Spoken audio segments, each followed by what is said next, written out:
Good evening, lords and squires, and thank you for tuning into the 8th episode of JWCTV, where we bring you all the latest threats, gossip, and salt. Please, no gang signs. No, throw it up, I'm kidding. We have a great show for you tonight. We made it through the regular season. A few quick game recaps, some playoff preview and analysis. Round 7 was a case of stolen identity and the Walker running deep. King, updates? Thanks, Hand Ryan. Man, I can't believe that we are already here at the end of the regular season, which means up next, the start of the playoffs, which is scheduled for tomorrow, July 20th, at the Spider's Lair. And remember, due to a recent rule change, the tables will now be split. Then, after the playoffs on the short week on July 27th, we currently have the Summit scheduled, which will be hosted at the Mott P. We have a fair amount of topics already submitted, but please, if you have any other things that you want to discuss at the Summit, start sending those in now so that we can start to put the agenda together. And then we're trying to make it smoother this year, so if you do have a topic and it's a little bit complex, just put together your own proposal or a solution to the problem. We're going to compile all of those together and try to have multiple options, multiple proposals for all of the agenda items. Then also on the same day of the Summit, just like we did last season, we're going to have everyone's favorites, a return of the Spuddies just before we do the Summit. That way everyone's in a little bit more of a positive mood before we get into it. And finally, just one more reminder to keep your schedule open on Labor Day because we will have a special event that day. More details to come on that soon. And for those of you that are calendar challenged, that is September 7th. So get that one open. And that's a Monday. Mondays are for the boys. Holy Testicle Tuesday! Thank you, King. How about a few quick game recaps? Yeah, that sounds good. But before that, I feel like the ambiance is a little off. Are we forgetting some? Oh, yeah, that's right. There we go. Ooh, that should be better, right?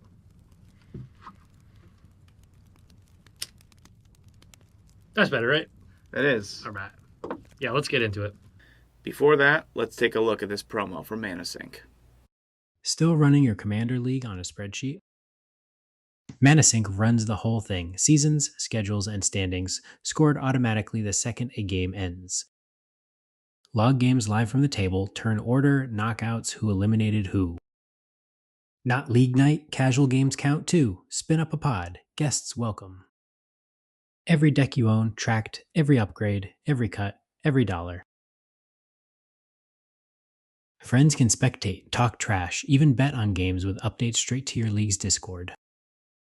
ManaSync, your league in sync. So at this point, you know Darth Ryan. Yeah.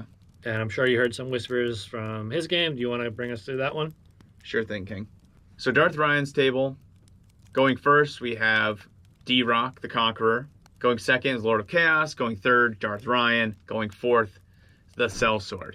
Darth Ryan is locked into the playoffs. Game this week was similar to his week 2 game against Lord of Chaos, where Lord of Chaos came out targeting another player that wasn't him, making an oath to destroy that other player before anything else. But he can do that because Mothman, he's very Voltron. He can take out whoever he wants. Turn 5, 6... Adios, muchachos. The whole station is basically a big fusion reactor, right?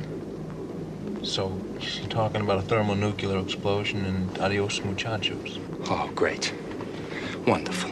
In this case, he knew he had to target the players immediately around him in the standings. Right, because this table is pretty interesting. You have D-Rock is right next to him. Darth Ryan is locked. Sellsword is above the line, but pretty close. I don't think Lord of Chaos can get him. So that leaves D-Rock. That leaves D-Rock. And I see where it's going. Yes, okay. And he came after D-Rock with everything he had. If he was going to make the playoffs, he needed to take out D-Rock. Take out D-Rock he did, and then it came to Darth Ryan, peered into the abyss, the person in last place in the standings.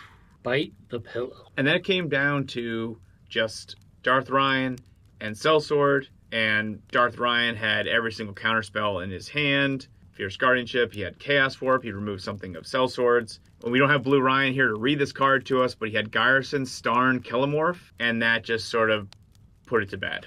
and Darth Ryan exits the game with his 3rd win of the season, putting him in good position to potentially make it to the championship table. Just curious, was Sellsword threatening without the control, or was it pretty much just a Necky Star show at that point?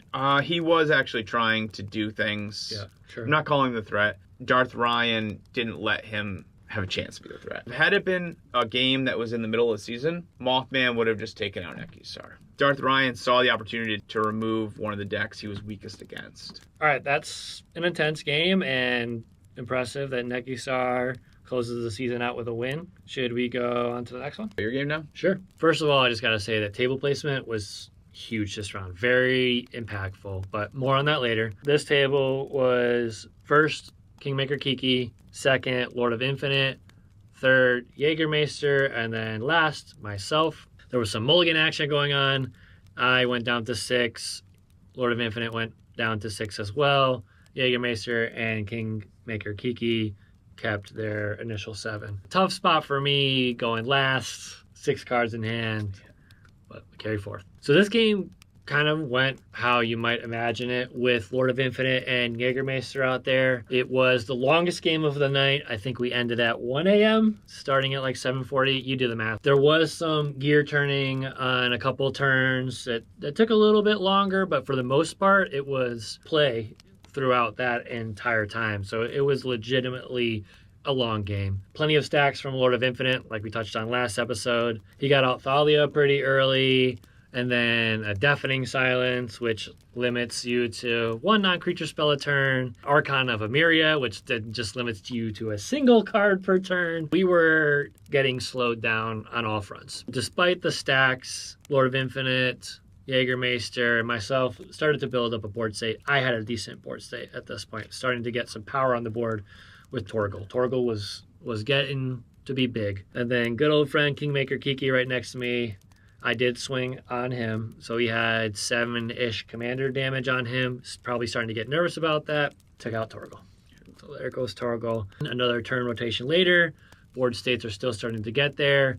Kingmaker Kiki follows that up with a board wipe using his fan favorite, the Wanderer, which you've seen before, and his last minus ability. So now the board is reset once again. Jägermeister decides to set me back to the Stone Age. I had 1 card out at this point in Zach Fair. He destroys that thing, makes me discard a card with... Everyone else starts to kind of build up a little bit, but at this point, Kiki is starting to run away with it because there's so much creature hate that everyone else is losing their board states. Kiki's not. As we all know, those are planeswalkers. At this point, he's got his commander out, Commodore Guff, Teferi, Temporal Archmage, which is nasty. It allows him to start activating abilities at instant speed, so he can start doing it off turn. What really combos with that is he has Iker Moon Gauntlet out, which gives all of his planeswalkers a 0 ability with Proliferate, so he can now proliferate at instant speed. And then the big scary thing that's also on Iker Moon Gauntlet is it gives all of his planeswalkers a -12 ability to take an extra turn. Lord Infinite, Jägermeister, and I are now all worried, and it's pretty much a 3v1 at this point. Then he just adds to it. He puts down Chandra, Legacy of Fire, which deals a damage to us on every upkeep for every planeswalker he controls. And then he also had a way that he could start incrementing that to us. Long story short, it gets out of hand. We can't remove the planeswalkers at this point because they have so many loyalty counters on them. Even if we swing at them, none of us have any creatures. And then he played Chainville, which now made it impossible to stop because it gives his planeswalkers the ability to do their abilities more than once per turn. And one of his other planeswalkers allows him to untap stuff too. So now he's tapping it and untapping it, tapping it and untapping it, doing his abilities over and over and over again. One of them being Chandra's that's pinging us out. He plays All Will Be One, which allows him to now target a particular player instead of just pinging us all down. Yeah. He looks at me and says, "I'm sorry, King Mish, but you did." And then Jägermeister after me, Lord of Infinite after him. Kingmaker Kiki takes the win. So it was initially the chill table. As you can imagine, I got last. My Playoff hopes are hanging on by a thread. So at this point, we just had to await the results of the other tables to find out who made it and who didn't. So why don't we get into that now and just jump right into the game of the week? Sounds good. In this game, we had Lord of Whispers going first. We had Last Place going second, Captain Rook going third, High Sparrow going fourth. It looks like in this game, the table had an out for Captain Rook, and High Sparrow took the win. But let's take a look at this quick recap. Welcome to the game of the week. With 3 Ps and a High Sparrow, Lord of Whispers gets things started with a turn 1 Sol Ring. I'm gonna play a Sol Ring. Last Place joins the party with a turn 1 play himself as he drops a Llanowar Elves. Insane. I'm gonna play me Forest. I'm gonna play Llanowar Elf. By following that up with an Arcane Signet, I'll tap 2. I'm gonna play an Arcane Signet. Lord of Whispers gets his commander and fake commander out on turn 3. I'm gonna float one of the. I'm gonna use only one of the colors to do 4, or one of the Sol Rings. One of the mana to do this to grab Norrin. I'm in the zone, dude. I'm feeling good. I thought you were looking for Llanowar Elves. I don't have Llanowar Elves. What? Last Place is able to get Voyager out on turn 3. Draft with Potty Jin a while ago. Oh, really? We'll bring him out, or play Voja. You need me to read him again, or you know what he does? Nope. Then the High Sparrow wants in on the action, so he plays his own commander. For green and white. So green, 1 for white, 1 for blue, and Helga. Next, Last Place draws first blood. I'm gonna swing Voja at you, Cam. He gets a two counters, and I'll draw a card. Feeling wounded and behind, Captain Rook wipes the board. That one would have. That was your Ratchet season, wasn't it? Huh? That you built. I am going to vanquish. It was gonna be a season. Oh, see, I told you. Board wipe? Destroy all creatures. After the board wipe, players begin to rebuild. Voyager comes back out.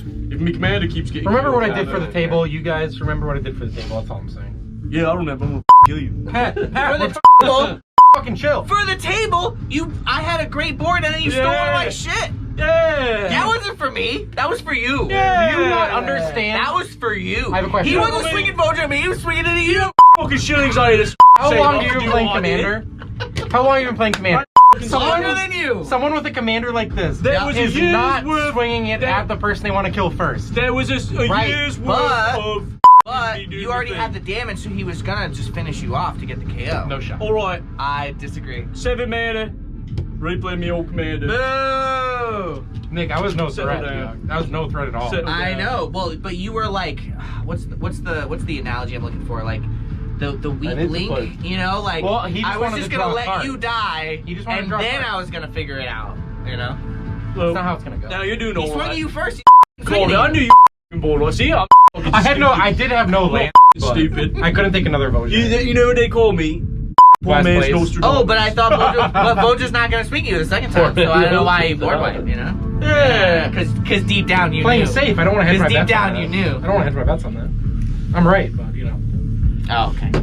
It's cracked, dude. Captain Rook gets his commander out. Maybe it's the shirt and all. Helga also comes back out. You'd be surprised. Alright. Well, I guess we'll find out. Secrets are no fun. Unless you But Lord of Whispers starts to build a bit faster, mainly due to Angelic Sellsword, which creates him a 1/1 mercenary token with every Norrin ETB. Or 5. One of the treasures is white. I'm gonna play Angelic Sellsword. It's a 4/4, Flying Vigilance. He's outside. Voyager swings at Captain Rook again. I'm sorry, Cam. I'm being a fucking prick. I'm sending a 6/6 at you. After, Captain Rook flashes in Vendilion Clique to look at Last Place's hand. Flash in Vendilion click. Now look at your hand. This becomes important later in the game. He then sends Aggravated Assault to the bottom of Last Place's library. Then, with a fully established board state, including 7 mercenaries, Lord of Whispers plays a Crater Hoof. Oro. Nope, that's not my deck. So I have 3 green. Oi. Then I'm gonna tap for colorless. 1, 2, 3, 4, 5. This is already dumb. This is dumb. I'm gonna play Crater of Behemoth. Why the fuck would you do this now? Why would you do this now? Because he's gonna get your KO, and I want your KO. After a long-winded political discourse, Lord of Whispers decides to swing. He's asking you what you can do. Oh, he's asking me what I'm trying to do. That's why you don't have to talk. Just go to your combat and see what happens. Yeah, see what happens. All right, I will go to my combat. All right, you're not talking to me? I'm entering my combat. All right, I Just don't tell to him. you entering combat. Fair. And last place then plays Naya Charm, tapping all of his creatures down. Ooh, okay. Oh. Yeah, in response. Oh, I'm all tapped out. Yeah. Then next turn, last place reloads his board and KOs Captain Rook. 8, 12. I have to send 4 of them at you. I love you And guys. do 16 at you. Of course. And then I'm going to do 4 at him. Then the High Sparrow, the Forgotten Lord, and the only one without a P, begins to take over. He starts this by playing a staple in his deck, Chakram Retriever, and then continues to rebuild his board. Without haste, he is unable to win at this point and passes the turn. Next, Lord of Whispers swings out on last place, this time getting his damage through and bringing him to 4 total life. It's true. Okay, I'm gonna swing 36 at you. All right. Yeah. Okay. Does that resolve? Yeah. Okay. Look. I'll take 36. Okay. Last place returns the favor and swings out on Lord of Whispers, but does not have enough to get through and kill him. I'm swinging everything at you. Everything's going to you. I built them on. All right. Haven't built them. Both were unable to slow High Sparrow, and so it gets back to his turn, and he cleans up the scraps and takes out both Whispers and last place. GG's, High Sparrow. I am going to swing everything else at you. Wow, super interesting game. Yeah, coming into this one, I was like, how is this going to go down when you had 3 players locked into the playoffs along with High Sparrow? Was he going to get targeted? Like, was it just going to be full chaos? Was this going to be good for him, bad for him?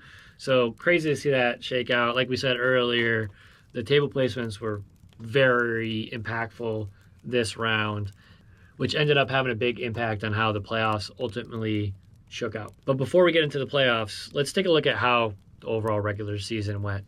In an earlier episode, we did our power rankings. I think it would be fun to see how that compared to how the regular season finished. Right hand, I have the average power rankings here, and I have the current standings here. So we'll just go through both and see how they compare. So first thing that jumps out to me and is the bottom 4, we actually got exactly right. Now, I know we've said this before that every deck in this season is super strong, and I think we even made a couple predictions or like speculations that some of these decks may rise up the ranks eventually. But in the final standings, these are our bottom 4, and the bottom 4 in the actual standings. So we had Lord of Chaos last, Jägermeister at 11, D-Rock the Conqueror at 10, and Flood the Swamp, aka Lord of Infinite, at 9th. And those are the actual standings. All due respect to our fallen soldiers, hard-fought season, all had very powerful showings throughout the season, but a little props to you and I and the Lord of Whispers who came on the Power Rankings episode and nailed these ones from the beginning. Again, I think what's the story with these 4 decks? All very powerful, obviously, but this meta, I think, was challenging for some of their archetypes. Any thoughts there? We actually have exit interviews from the 4 that didn't make it. Let's take a look at those. Hello everybody, just talking about our current season, now that's coming to an end. Like to say, I built Mothman going into this season thinking I would be able to take some revenge on maybe some certain people I had some qualms with in the previous season. Didn't really work out for me. Vengeance is a lonely road, and now I sit here alone in last place, which is kind of surprising for me. I'm not gonna lie. I thought I built a pretty powerful deck, highest ranked commander, pretty sure I have the most expensive deck at the end of the season by a mile. But this goes to show none of that really matters, I guess. All it does is make you a bigger target and people kill you first. So now here I am. And I don't have any regrets. I think I did what I had to do. I made some statements in certain places, maybe, I don't know. But I had a fun season. Looking forward to next season. I'm going to do everything in my power to make sure I don't get last place. Because I can't have that. Especially with Mothman. I feel like that would just be a dishonor to Mothman. And yeah, we'll see. I'm rooting for a few certain people to win this year. I'm not going to say any names, but we'll see. We'll see. I'm excited to see these playoffs. Unfortunately, I have to watch them from outside of the bubble, but it is what it is.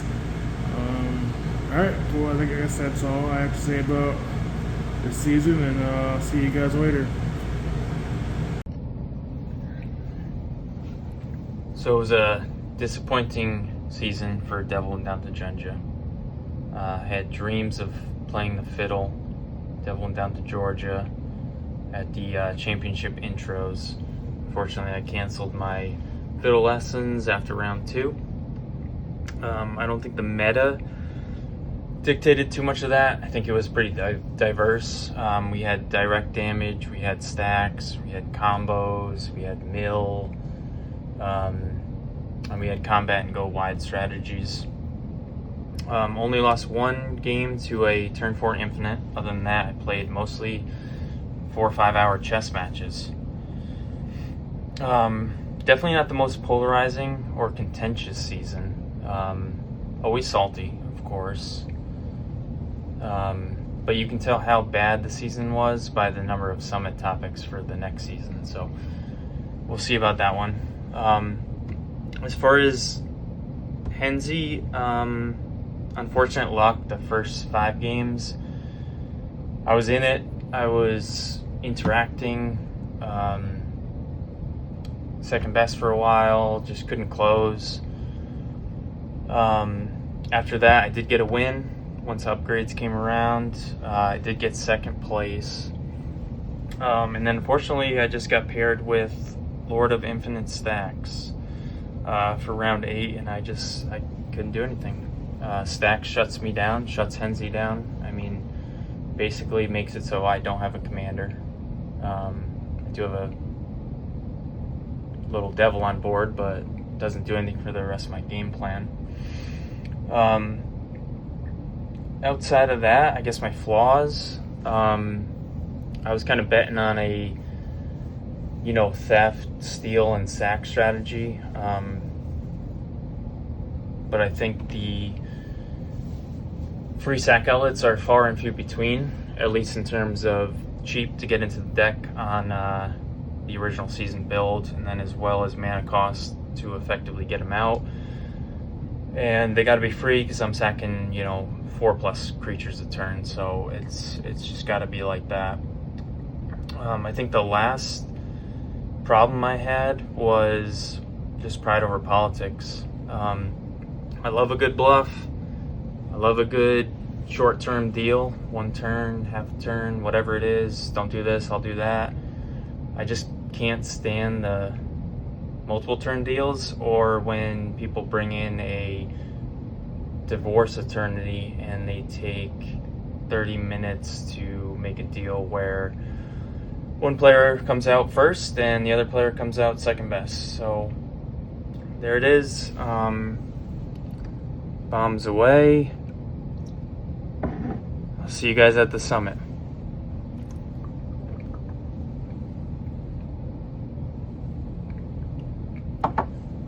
Feel free to cut that last part. This was a rough season. I tried a new deck. I went out of my wheelhouse. I had a panic attack. Bon appetit. I look forward to next season. I love you all. Can you tell us about your flapjack, please? Started making it, had a breakdown. Bon appetit. What a fucking season. I'm pretty remiss that I didn't get to play a few people. I guess you could consider it to my benefit, considering that they are all in the top 4, with the exception of Captain Rook. But I still didn't want to play him, and I think I should probably consider myself lucky for that.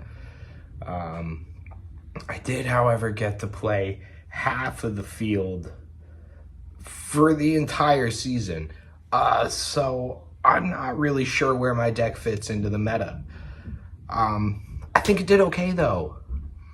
I think it could have done better. I don't think I needed Protein Hulk. I think one combo was probably enough, or too much, depending on who you ask. But overall, I think I performed well. Yeah. It was a lot. I wanted to win. But I think I learned specifically about how to talk to people and about how to foster atmospheres of trust without having to shake hands, which is something that I still feel is a pervasive issue for our league. Summit topic, who knows. Less yapping, more tapping, I think should be all of our goal for the coming season. I really don't have much more to say than that. Could have been better. I want everybody to remember that the real combo is you and your friends.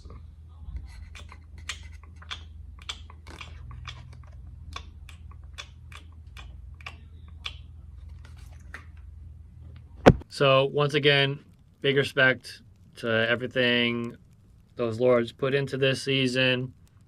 Hey, at least you only have one more game against each other because the Summit removed the Purgatory table.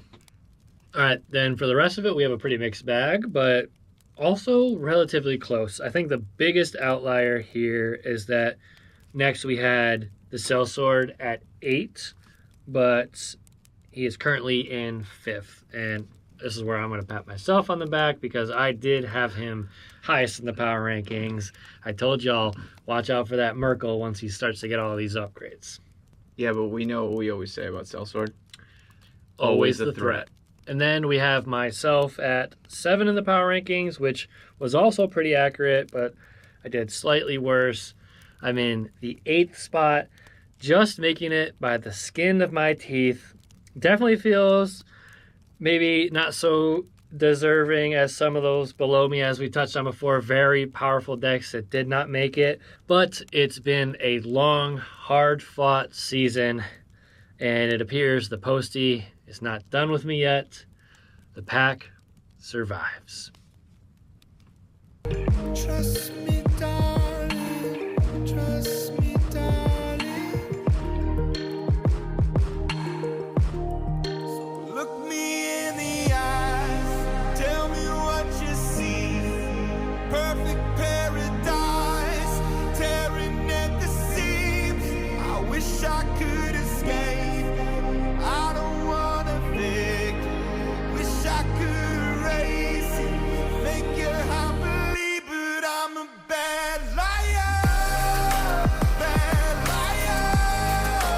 Now you know. Then we have Captain Rook at 6. He finished 7th. We're pretty good at this power ranking thing. Yeah, it's like we know these people. Yeah, for like 13 seasons or something. Top 5, we were pretty spot on. We got last place in Voja in 1st. We got Nekusar and Darth Ryan in 2nd. Yep. High Sparrow and Lord of Whispers we had in 3rd and 4th, but reverse order. In 5th, we had Kingmaker Kiki, but he's in 6th now in place of Bone Zone, which we said. But I do think it speaks more to the meta in general, in that a lot of these decks this season were very well defined, right? It was episode 4 after round 3 that we already had a grasp on what the meta was and what these decks were doing. Whereas other seasons, I think decks were a little bit more maybe nuanced, or their archetype or strategy was a little less unknown. So it took more of the season for us to figure them out. These decks are maybe more straightforward and their strategy is a little bit more straightforward. So like by the third point of the season, we kind of knew what everybody was doing, which made it a little bit easier to predict, which is definitely interesting, because I think other seasons we've seen much bigger swings. This whole season has kind of been consistent. There have been consistently 3 decks like in the power position, consistently decks in the middle, consistent decks kind of in the bottom, and everything across the board very powerful, but almost a predictable meta, I kind of feel like. I agree. I think we nailed it even better than an ESPN analysis ever could. Pucks to the net. That said, Hand, I don't think that necessarily means that the playoffs will be just as predictable. I think the meta could change a bit with some of the decks that have been dropped out of the picture. So I'm looking forward to getting into that. But before we do that, we have another reading from the High Sparrow. Thank you, King Ryan and Han Ryan, and welcome to the Grand Citadel. My lords, welcome to playoffs. I am here to bring the lore to you one more time and to flush out the conflict of the 3 points.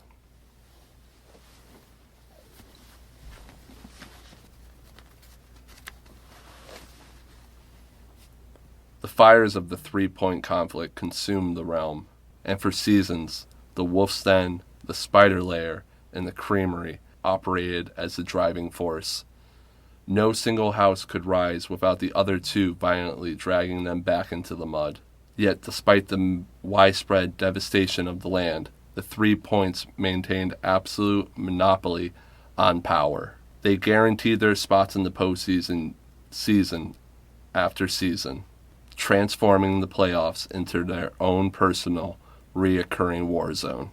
As the conflict of the 3 points ground the realm into dust, quietly but monumentally a shift was occurring in the outer rims. Cal Ducky had spent seasons exhausted from holding the gates against the warring factions. He grew desperately weary of fighting his master's war, realizing that the 3 points would only bring ruin. Cal Ducky discovered a shocking truth. The only way to unite the land and save the kingdom was for him to do it himself. From the untamed depths of his territory, he amassed a massive, savage, tribal army of dinosaurs. While the 3 titans were locked in their bitter, repeating playoff gridlock, the rest of the lords scattered to the wilds. The Lord of Infinite, his land completely ravaged by the crossfire of the 3 points, had to abandon his borders and went on a long, solitary pilgrimage.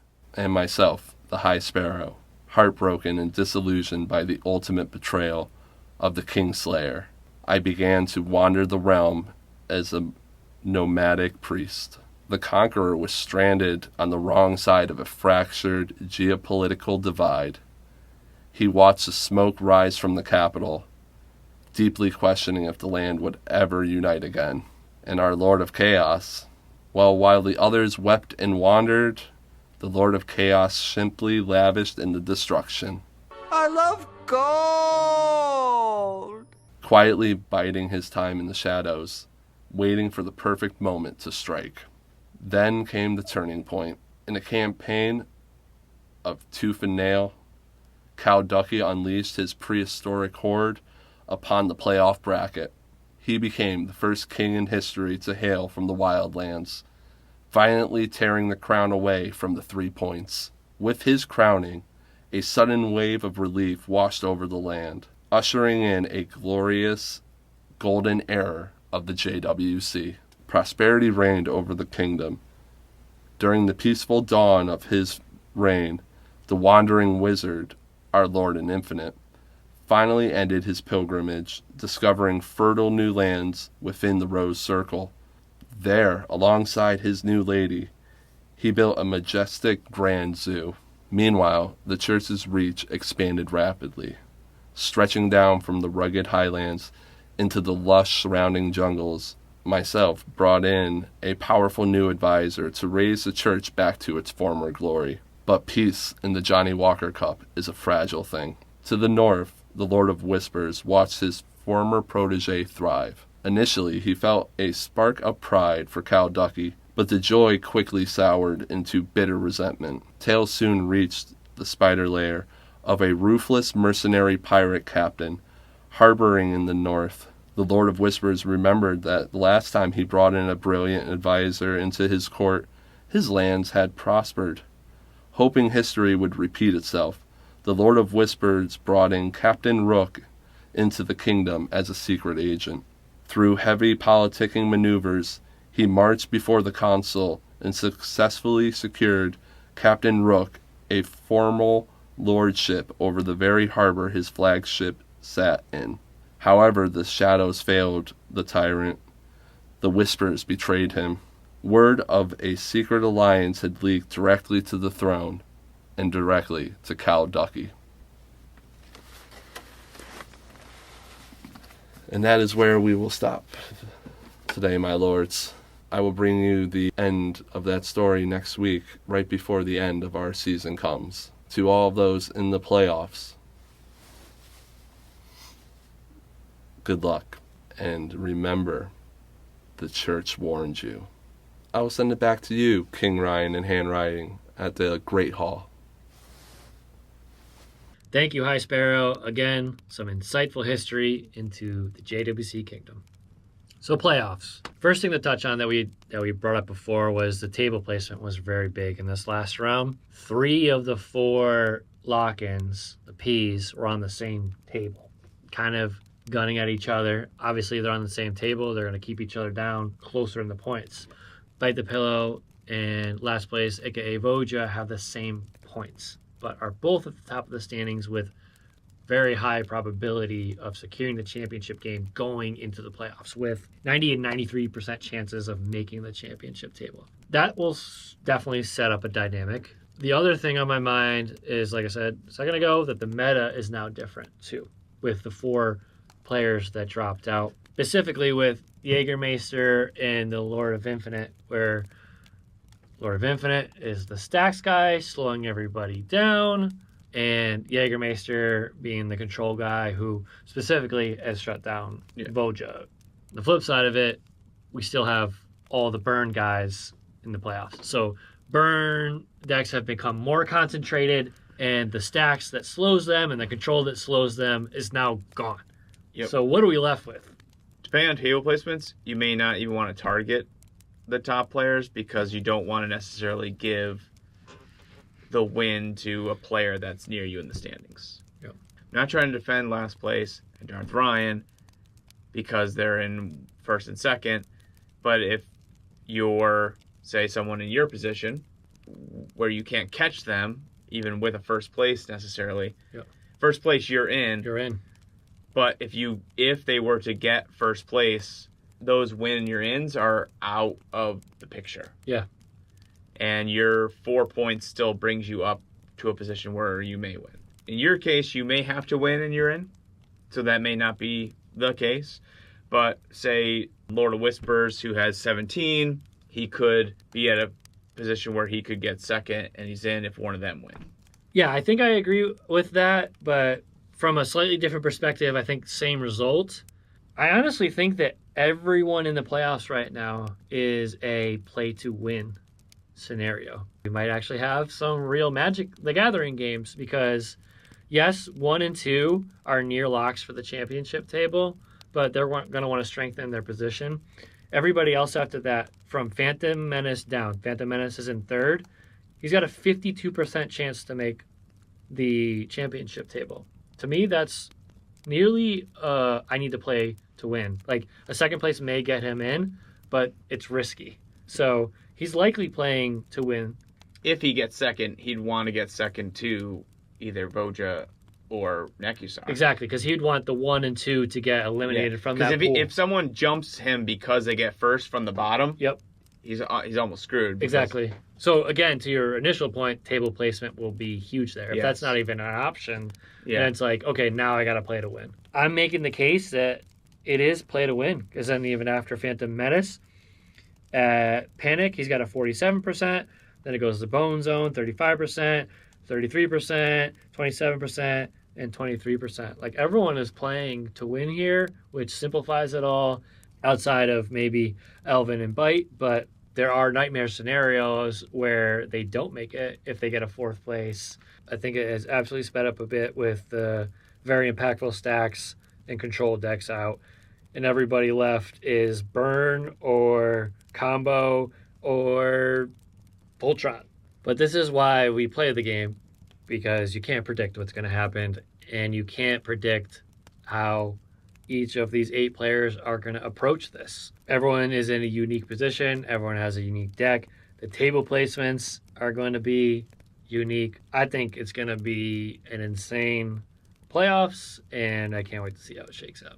For those following, we're still waiting on round 8 of the JV League, so stay tuned. Things have definitely been heating up in the JV League. I'm excited to see how that finishes out.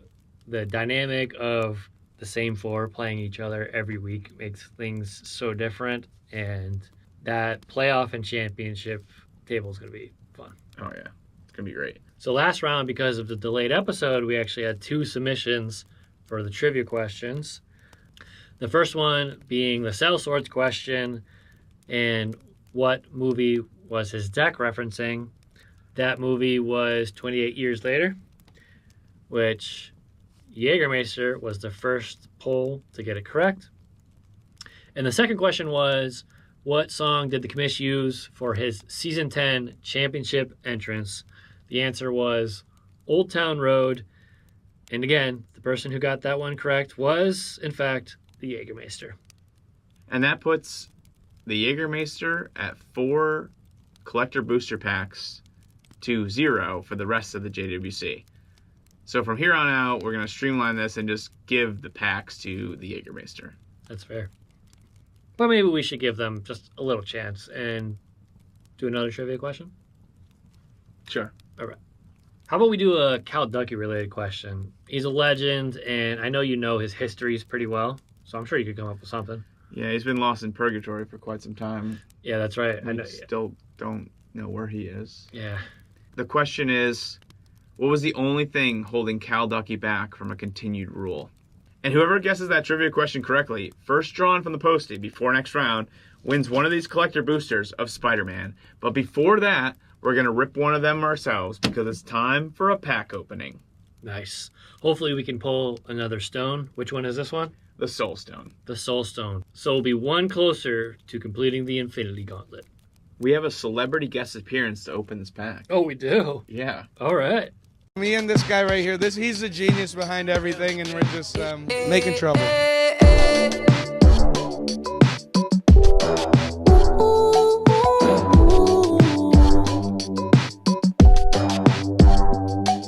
All right, Post Malone got us in the mood. I'm ready to open up some packs. Let's get...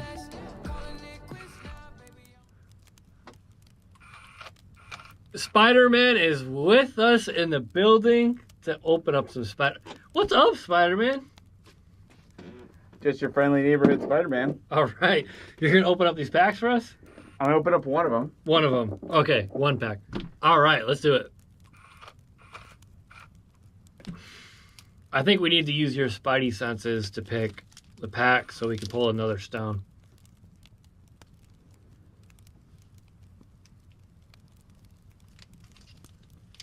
Is that the one? I think so. As you could imagine, my spidey gloves will make this really easy to open.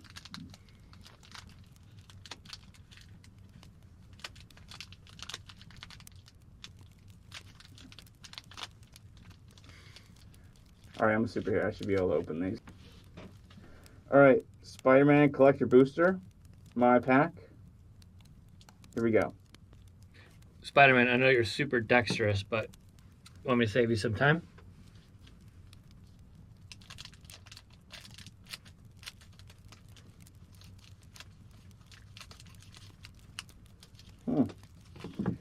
Thank you, King. You're welcome.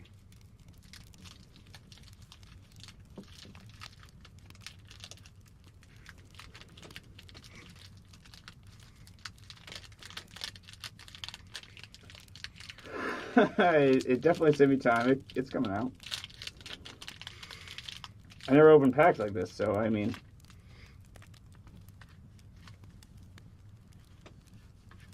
All right, here we go. The art card on the back.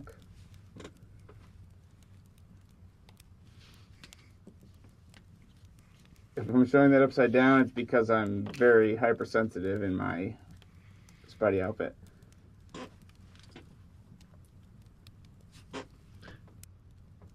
All right. City Pigeon.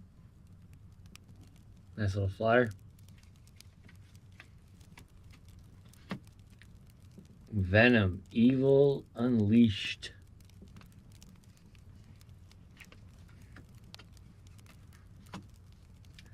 Daily Bugle Reporters.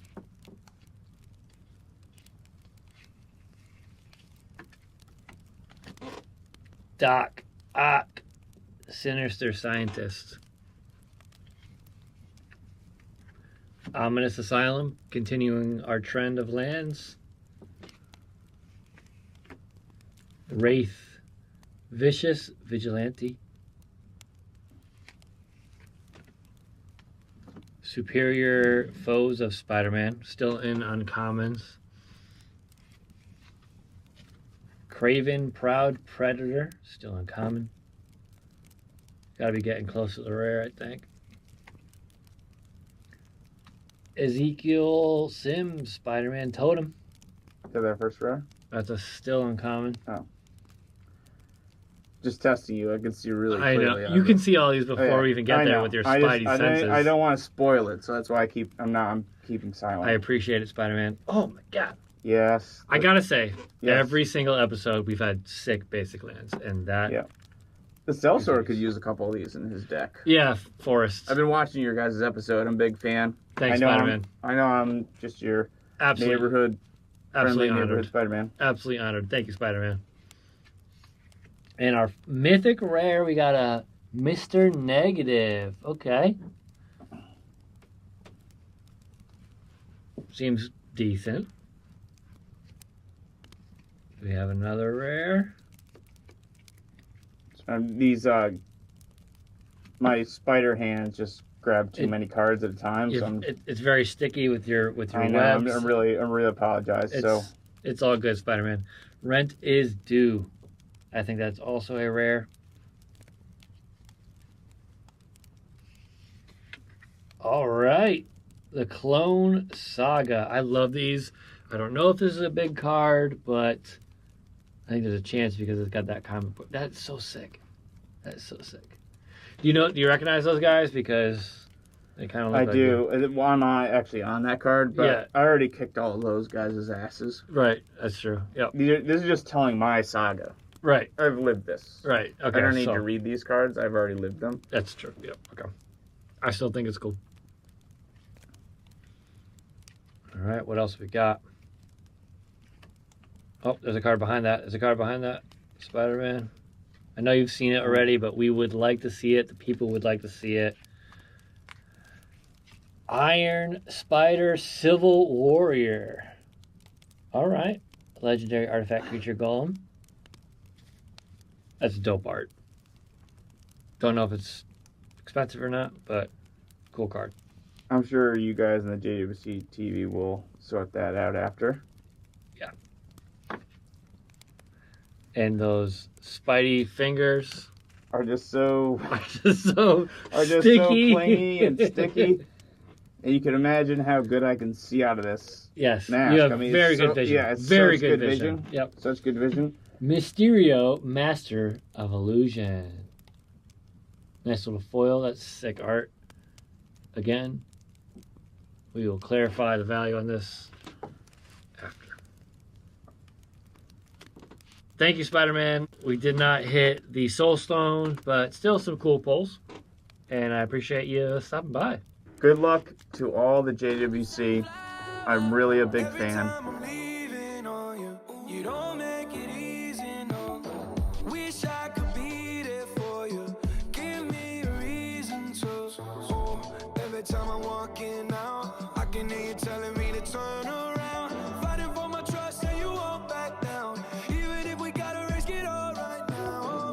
scared of the unknown. You don't wanna be alone. I know I always come and go, but it's out of my control. And you'll be left in the dust unless I stuck by you. You're the sunflower. I think your love would be too much, or you'll be left in the dust unless I stuck by you. You're the sunflower. You're the sunflower.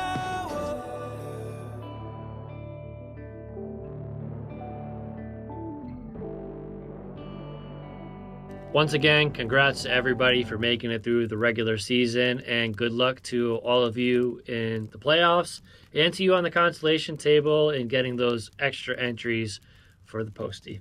And that concludes our show tonight. Remember to tune in Sunday nights at 8 before game day. And remember, stay hydrated, my lords.